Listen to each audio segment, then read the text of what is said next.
की आतापर्यंतच्या इतिहासात कधीही न झालेली कल्याणकारी योजनांचा निर्णय महायुतीच्या सरकारने अवघ्या 2.25 वर्षात घेतला. हा इतिहास आहे आणि या योजना महाराष्ट्राच्या इतिहासामध्ये सुवर्णाक्षराने लिहिल्या जातील. आणि मला विश्वास होता की आम्ही केलेला विकास, आमचा अजेंडा विकासाचा होता आणि आम्ही केलेल्या कल्याणकारी योजना, आम्ही म्हणायचो सर्वसामान्यांचं सरकार आहे, सर्वसामान्यांचं सरकार, गोरगरिबांचं सरकार. मी देखील एक शेतकरी कुटुंबातून आलो म्हणून मी गावी येतो. कारण गावी मला आलं की एक वेगळा आनंद मिळतो, माझ्या लोकांमध्ये येतो, लोक भेटतात, माझी शेती आहे, शेतीकडे जातो आणि हा वेगळा एक आनंद मला या ठिकाणी समाधान मिळतं. म्हणून मी देखील एक गरीब परिवारातून, शेतकरी परिवारातून आलो म्हणून मला याची जाणीव आहे, गरिबीची जाणीव आहे, सर्वसामान्यांच्या परिवाराची जाणीव आहे. म्हणून आम्ही ज्या योजना केल्या त्या योजनांचा सर्वसामान्य लोकांना त्यांच्या जीवनामध्ये काही ना काही फायदा झाला. आणि म्हणून आम्ही म्हणाल तर इकोसिस्टीम तयार केली. प्रत्येक परिवारातल्या माणसाला, मग त्याचा मुलीचा जन्म झाला, मुलगी असेल, लाडकी बहीण असेल, लाडका भाऊ असेल, युवा प्रशिक्षण स्टायपंड आणि शेतकऱ्यांच्या योजना, या सगळ्या म्हणजे लाडकी बहीण, लाडका भाऊ, लाडका शेतकरी, लाडका ज्येष्ठ, हे सगळे आमचे जे आहेत, ह्या सगळ्या साठी आम्ही केल्यानंतर लोकही म्हणायला लागले आपलं सरकार लाडकं सरकार. आणि मला विश्वास होता की या निवडणुकीमध्ये प्रचंड यश मिळेल. आम्ही ज्या योजना केल्या त्याचं प्रतिबिंब या निवडणुकीमध्ये पाहायला मिळालं. आणि तसंच्या तसं आतापर्यंतच्या इतिहासामध्ये एवढ्या मेजॉरिटीने महायुतीला जे यश मिळालं ते कधीच मिळालं नव्हतं. खूप मोठ्या प्रमाणात अशी मागणी आहे की तुम्ही मुख्यमंत्री व्हावं, अशा प्रकारची खूप मागणी आहे. नेमकं काय ठरलंय याचीही उत्सुकता नाही. यामध्ये बघा, साहजिक आहे, जनतेच्या मनामध्ये मी जे काम केलं, मुख्यमंत्री, जनतेचा मुख्यमंत्री, मी कॉमन मॅन म्हणून जे काम केलं, मी म्हणायचो सीएम म्हणजे चीफ मिनिस्टर नुसतं नाही तर कॉमन मॅन. आणि कॉमन मॅन समजून मी काम केल्यामुळे कॉमन मॅनच्या ज्या अडचणी आहेत, दुःख आहेत, ते मी समजून घेऊन सोडवण्याचा प्रयत्न केला. त्यामुळे साहजिक आहे लोकांची भावना. पण आणि त्याबरोबर मुख्यमंत्री म्हणून माझ्या नेतृत्वाखाली निवडणुका झाल्या. माझे दोन्ही उपमुख्यमंत्री सोबत होते, सर्व सहकारी सोबत होते आणि मिळालेले यश हे अतिशय प्रचंड आहे. आणि यामध्ये मी म्हणूनच याच्यामध्ये कोणाचाही संभ्रम नको म्हणून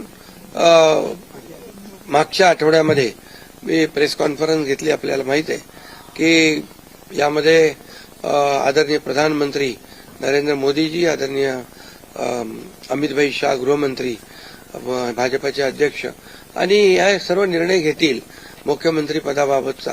तो मी सांगितलं, त्याला पूर्ण शिवसेनेचा पाठिंबा आहे, माझा पाठिंबा आहे. त्यामुळे आता कुठं काही असं किंतु परंतु कोणाच्या मनामध्ये नसावा.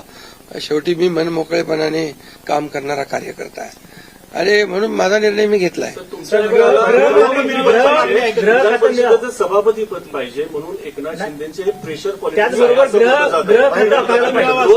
नाही. हे पहा, याच्या बाबतीत चर्चा होईल. आता चर्चा होईल, चर्चेमधून बऱ्याचशा काही गोष्टी निघतील, बऱ्याचशा गोष्टी सुटतील.